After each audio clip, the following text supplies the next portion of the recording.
It is really important to evaluate yourself in the right manner. Let me tell you why.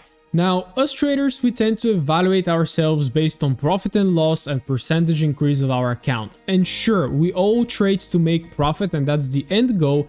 However, should profit be the only focus? Well, I personally believe that profit is a byproduct of our trading processes, right? So if you have control over your processes, so why not focus on what is actually controllable?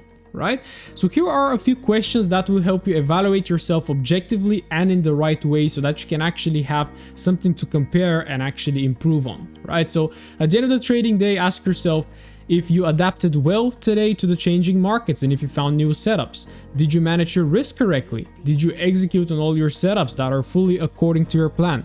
Did you maintain laser focus today? Right? So evaluate yourself on your processes and then your trading will automatically improve and profits will also flow.